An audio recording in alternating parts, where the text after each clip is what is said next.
هغه خلک چې پر هغو باندې عمرونه تېر شوي دي، کلونه تېر شوي دي، 40 کاله یې په دې نظام کې سیاسي سلسله کې تېر کړي دي، هغه په نظام کې پخ شوي خلک دي. هر چا ته دا ښه معلومیږي چې د افغانستان په خدمت کې چا ښه کردار ادا کړی دی، چا د افغانستان سره خیانت کړی دی. البته ځوانه طبقه چې د ټول عمر سلسله یې 20 کالو ته یا 25 کالو ته رسېدلي یا 13 کالې، هغو ته هغه واقعیت او حقیقت د افغانستان د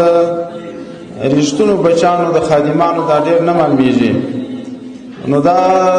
دنیاوال کوشش کوي، هغه څوک چې د افغانستان دشمنان دي کوشش کوي چې دا ځوانه طبقه چې د جامعې ورته ضرورت دی، ورته اړتیا ده، دغه پر د خپل نظام باندې بې اعتماده کړي. نو یوه توصیه مو درته دا ده چې تاسې خپل افکار، خپل نظرونه کوشش وکړئ سالم یې وساتئ. د سالم ساتلو لارې دا ده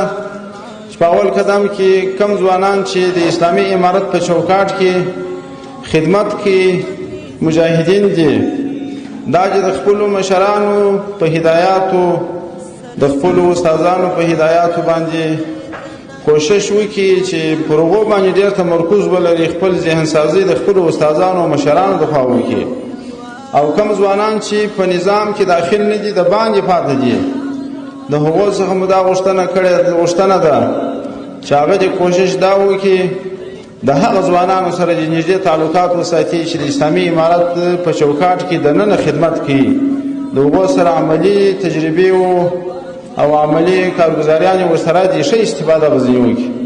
او په دوهم قدم کې هغه د اعتماد او د باور استادان چې دی لري چې د افغانستان په دې سلسله کې په خدمت کې رښتینی پاتې شوي دي، د هغو سره د خپل جریانات شریکي که کومه اشتباه ورته پیدا کېږي.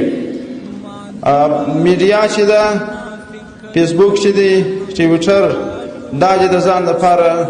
حاکمان او قاضیان نه ګرځوي چې د هغو د خوا څه ویل کېږي دی پر هغو باندې فیصله کوي. الله دې نه